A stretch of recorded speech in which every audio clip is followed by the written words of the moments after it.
là là, ça va pas être simple de se déplacer ce week-end, hein. Bonjour à toutes et à tous, bienvenue dans Parigo. Bon, en même temps, c'est pas comme si on n'en avait pas l'habitude. Ce t-shirt de 2023 est là pour en témoigner. Notre réseau est en travaux quasi permanents depuis 10 ans maintenant, soit pour régénérer l'existant, soit pour créer de nouvelles lignes, elles-mêmes très attendues. Tout ça n'est pas forcément une mauvaise nouvelle en soi, sauf évidemment pour tous ceux, et ils sont de plus en plus nombreux, à être privés de leur train ou de leur RER, et donc de sorties le week-end, mais aussi parfois en semaine, le soir, dès 21h. Alors que faire face à ces travaux qui parfois semblent sans fin? Faut-il repenser la manière dont sont menés ces chantiers de rénovation ferroviaire et quelles solutions pour ces nouveaux reclus de petites et de grandes couronnes qui pourtant payent leur Navigo plein pot? C'est ce que je vous propose de voir avec moi aujourd'hui. Cette semaine, Parigo plonge dans l'enfer des interruptions de trafic et des bus de substitution. De plus en plus de lignes Transilien et de RER ne circulent plus après 22 heures. Un vrai casse-tête pour de nombreux franciliens. Reportage en Seine-et-Marne, le long de la ligne P, où la colère gronde. Voilà 10 ans que certains axes sont coupés quasi quotidiennement dès la nuit tombée. Alors comment concilier vie professionnelle décalée ou tout simplement sortie parisienne dans ces conditions? Entretien avec un collectif d'usagers dépités, celui de la ligne R. Nous irons ensuite voir comment travaillent les équipes de SNCF Réseau la nuit lorsque les trains sont à l'arrêt. Les ouvriers n'ont que quelques heures pour atteindre leurs objectifs, un sacré défi. Alors à quand la fin de tous ces travaux? Ne pourrait-on pas procéder autrement pour accélérer les chantiers déjà planifiés? Bref, un retour à la normale est-il envisageable à moyen terme? Entretien vérité avec la directrice générale Île-de-France de SNCF Réseau.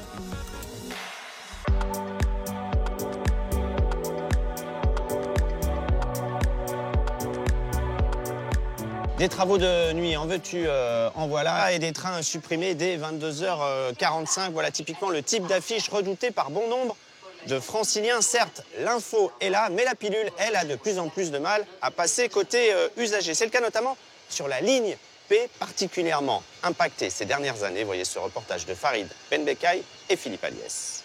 Dernier départ, direction Meaux, 22h31. Tant pis pour les retardataires. Quai numéro 22, l'heure du sprint a sonné. N'allez surtout pas les déranger, ce n'est tout simplement pas le moment. Petite question, s'il vous plaît. Désolée, je vais prendre mon train dans 2 minutes. Chacun fait ainsi une croix sur une soirée en terrasse, une séance ciné ou un resto. Retour en grande couronne expéditif auquel tout le monde semble habitué. Soit on sort pas, soit on cherche d'autres moyens pour rentrer. Quand j'étais à la fac il y a quelques années, le dernier train était à 1h du matin. Alors forcément, maintenant c'est plus compliqué. Compliqué, car une fois ce signal fatidique, ce ne sont plus les trains, mais des bus qui prennent le relais. Direction Meaux, Meaux direct. Gare de l'Est, 22h40, premier départ dans un long défilé nocturne, l'objectif étant de décrocher l'un des 60 sièges. Toutes les personnes doivent être assises. Voilà. Donc personne debout parce qu'on prend les autoroutes, etc. Alors après, quand on arrive avec une trop forte affluence, on fait descendre les personnes. Si on a un autre bus qui arrive dans les 10 minutes, on fait patienter 10 minutes. C'est donc parti pour une traversée de l'Est parisien. D'ordinaire, comptez 45 minutes de train pour rejoindre la Seine-et-Marne. En bus, prévoyez 20 minutes supplémentaires. Enfin, tout dépend du trafic. Le souci, c'est que les 2 autoroutes ce soir sont fermées. Aujourd'hui, on a décidé de prendre la N3 et exactement pareil, c'est des embouteillages. Bref, c'est une galère que certains veulent à tout prix éviter, quitte à bricoler leur propre itinéraire loin de la ligne P. J'ai une petite tactique, c'est-à-dire je prends le RER A et après je prends un bus. Et après, j'en reprends un autre bus de substitution, en fait, parce que sinon, reprendre d'ici, en fait, c'est un peu blindé. L'offre garnit pourtant bien les écrans d'affichage. Les usagers n'en déplorent pas moins l'impact sur leur soirée. On a proposé de sanctuariser un vendredi ou un ou deux par mois pour que les gens puissent sortir quand même. Parce que là, il y a une frustration chez les gens. Les gens la SNCF, je ne sais pas s'ils s'en rendent compte. Cet été, ça va être 20 000 bus qui vont réaliser 40 000 courses pendant l'été. Donc ça veut dire qu'on va avoir des travaux tous les jours sur quasiment toutes les lignes, cette année, l'année prochaine et les années d'après. Autrement dit, ces bus risquent de s'installer longtemps dans le paysage. Les franciliens devront prendre leur mal en patience.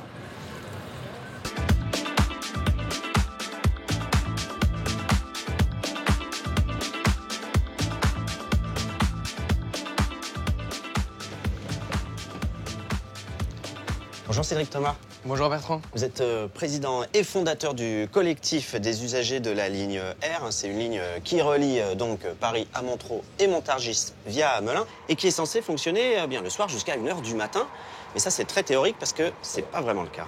Dans les faits, c'est pas vraiment le cas et ça fait plusieurs années que ça dure et surtout, il n'y a pas de perspective que ça s'arrête parce que dans les discussions qu'on a avec SNCF Transilien, SNCF Réseau et la région Île-de-France et Île-de-France Mobilité, aujourd'hui, personne n'est capable de nous donner une date de fin et SNCF Réseau nous a dit que probablement, jusqu'à 2040 au moins, il y aurait des travaux le soir. Donc concrètement, vous n'avez plus de train après 22h46 depuis la gare de Lyon. 22h46, c'est le dernier départ depuis la gare de Lyon. Après, il y a un système de bus de substitution qui fait que quand vous prenez ce qui est le dernier train habituellement, minuit 56, pour aller jusqu'à Montreux, vous arrivez à pratiquement 3h du matin. Alors concrètement, quelles sont les conséquences pour les usagers comme vous? Est-ce que vous diriez que vous êtes assigné à résidence et privé de sortie? Est-ce que vous iriez jusque-là? Alors je dirais que certaines personnes, oui, sont assignées à résidence parce que certaines personnes n'ont pas le choix que de se déplacer à Paris. Je pense aux soignants, je pense à ceux qui travaillent dans l'événementiel ou dans la restauration. Eux, Paris, c'est leur boulot, Paris, c'est leur vie. Pour tous les autres, dont je fais partie, ça vous prive de sortie, ça vous prive de repas entre amis, ça vous prive de rentrer tard quand vous avez une soirée professionnelle par exemple, ça vous prive de tout ça au quotidien. Alors vous-même, vous le dites, ces travaux sont quand même nécessaires pour moderniser et régénérer le réseau qui en a bien besoin. Du coup, quelle solution si on veut plus ces travaux nocturnes? Est-ce que vous seriez favorable à des coupures plus longues dans la durée, mais pour régler les problèmes une fois pour toutes? Je préférerais surtout qu'il y ait une vraie transparence sur la manière dont sont gérés les travaux. Le sentiment que ça donne, c'est qu'aujourd'hui, il n'y a ni les moyens humains, ni les moyens matériels qui sont mis en œuvre pour pouvoir utiliser la plage horaire travaux. Sur les 7 heures de coupure, quand on est 22h46 jusqu'à 6h30 le matin, on pense qu'il n'y a même pas la moitié qui sont consacrés à du temps de travaux. Le reste du temps, c'est de la préparation de chantier, de l'acheminement de matériel. Donc, il faut mettre le paquet à un moment, probablement. En tout cas, il faut que ça fasse partie des scénarios plutôt que de faire des petits travaux par petits bouts sur un temps très long, qui est probablement la solution la plus économique pour SNCF Réseau, mais la plus handicapante pour les voyageurs. Alors ces travaux, ils ont quand même aussi des effets positifs. En 7 ans, votre ponctualité a grimpé de 6 points. On est passé de 83 à 89% de régularité pour cette ligne R. Alors ça reste une ligne fragile, certes, mais elle s'est quand même améliorée dans la durée grâce à ces travaux. Alors avant de se réjouir, il faut regarder où on se classe parmi toutes les lignes qui sont sur ton t-shirt. On est probablement tout en bas du classement. La deuxième chose, c'est quel est l'impact réel des travaux sur l'amélioration de la ponctualité. Aujourd'hui, il n'y a aucun chiffre concret, aucune étude d'impact donnée par SNCF Réseau. Et aujourd'hui, SNCF Réseau ne nous dit pas clairement, quand on renouvelle 3 km de voies entre Melun et Villeneuve-Saint-Georges, ça va générer tant d'améliorations sur la ponctualité. Merci beaucoup Cédric Thomas d'être venu dans Parigo et on vous souhaite bonne chance sur cette ligne R. Maintenant, on va filer dans le nord de l'Île-de-France sur l'un des chantiers menés par SNCF Réseau. Et vous allez le voir, la nuit sur place, les ouvriers ont très peu de temps pour travailler. C'est un reportage d'Isabelle Dupont et d'Émy Stervino. En pleine nuit, tout semble à l'arrêt sur le réseau Paris-Nord. La gare de Saint-Denis, à quelques centaines de mètres, est déjà fermée.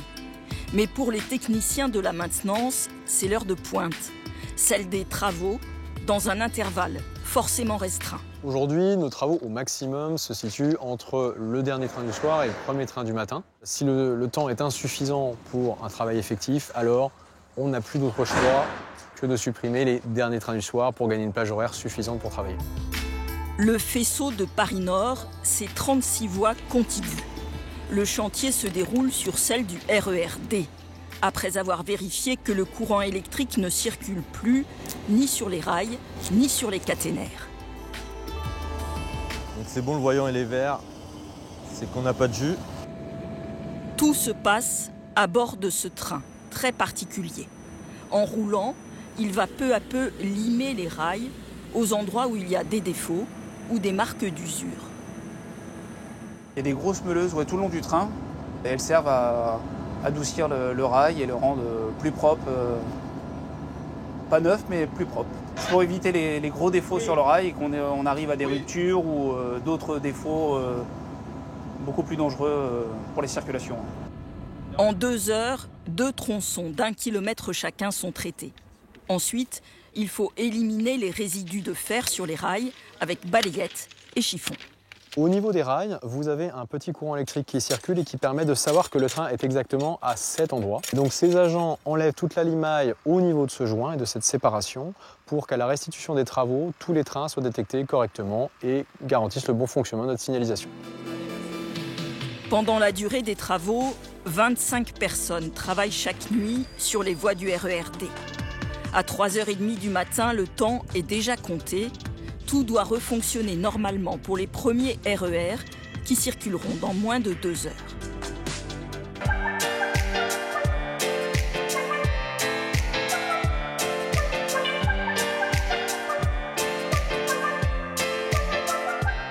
Bonjour Séverine Lepère. Bonjour Bertrand. Vous êtes directrice générale de SNCF Réseau Île-de-France. Alors ce sont vos équipes qui mènent depuis 10 ans maintenant environ 1000 chantiers ferroviaires par an dans toute la région, à la fois pour moderniser, régénérer ou simplement entretenir notre réseau. Alors ça c'est plutôt une bonne chose. Le problème c'est qu'on n'en voit pas le bout de ces travaux XXL et c'est cette absence de perspective qui interroge bon nombre d'usagers. Elle est où la ligne d'arrivée ?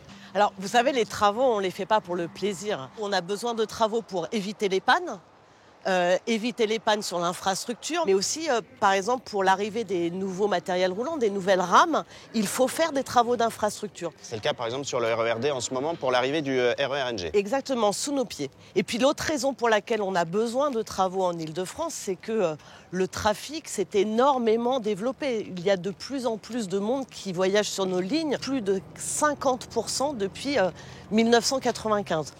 Et donc je crois vraiment qu'on a beaucoup de chances de pouvoir faire des travaux pour pouvoir répondre à ces deux attentes. Oui, mais du coup, la ligne d'arrivée, elle est où? Est-ce qu'elle existe? Pendant longtemps, la France a fait le choix d'investir sur le TGV et pas sur la banlieue. Le retard n'est pas résorbé à l'heure où on se parle. Et en plus de ça, il va falloir tous les ans qu'on poursuive cet effort pour pouvoir assurer la fiabilité d'un maximum de trains pour un maximum de voyageurs. Nous, vraiment, notre objectif, c'est d'éviter les pannes. Alors ces travaux nocturnes, on a l'impression qu'ils commencent de plus en plus tôt. Là, il y a une branche de l'AE qui va cesser de fonctionner à partir de 20h04. Le soleil n'est évidemment pas encore couché à 7h. Est-ce qu'on ne peut pas procéder autrement, finalement, et faire des coupures plus longues, une fois pour toutes? Ça se fait, par exemple, en Allemagne, plutôt que ces travaux perlés permanents. Sur des fermetures comme en Allemagne, sur des lignes de RER, bien évidemment, vu la fréquentation, c'est inenvisageable. On a calculé que pour mettre une ligne de RER sur bus, il faudrait des bus de Lille jusqu'à Marseille. Vous voyez la ligne de bus que ça représenterait. Mais parfois c'est possible. On a par exemple l'été dernier fermé entre Pontoise et Gisors, où là, par exemple, pour l'électrification, la dernière branche de l'AP qui doit être électrifiée, pareil, on a proposé aux élus et à Île-de-France Mobilité de faire ces travaux sous forme de fermeture. Donc, à chaque fois que c'est possible, on essaye de le faire, mais bien évidemment, en Île-de-France, c'est souvent impossible. Alors, après 10 ans de travaux, la régularité s'est globalement améliorée sur le réseau, mais plusieurs lignes restent quand même encore très fragiles. On peut citer, par exemple, le RERB, le C, le D, qui sont loin de leurs objectifs fixés par Île-de-France Mobilité. Est-ce qu'on a fait les bons choix dans la priorisation des travaux déjà effectués? On a fait, je pense, les bons choix dans la priorisation des travaux effectués. Ce sont des travaux avec une programmation qui est vraiment très ambitieuse, c'est-à-dire une programmation qui vise à améliorer les lignes en même temps qu'on les renouvelle. Si on n'avait pas fait les travaux, on serait, à l'heure où on se parle, dans une situation sur la régularité, je vais peser mes mots, catastrophique. Heureusement qu'on a réussi à faire ces travaux pour pouvoir permettre de au moins stabiliser la fiabilité, les pannes sur le réseau. Il y a des choses qui s'améliorent. Par exemple, avec les travaux qui ont été réalisés et l'achat du nouveau matériel roulant, on a des choses qui s'améliorent, mais ce n'est pas suffisant. Et c'est un peu comme quand vous réparez votre toit. Si vous bouchez un trou, vous bouchez 2 trous, mais qu'il en reste, ça continue de fuir.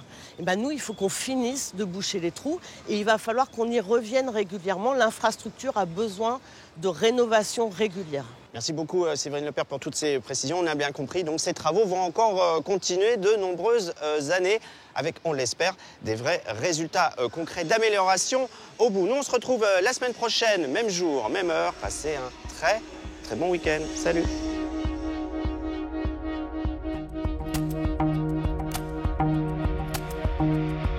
Thank you.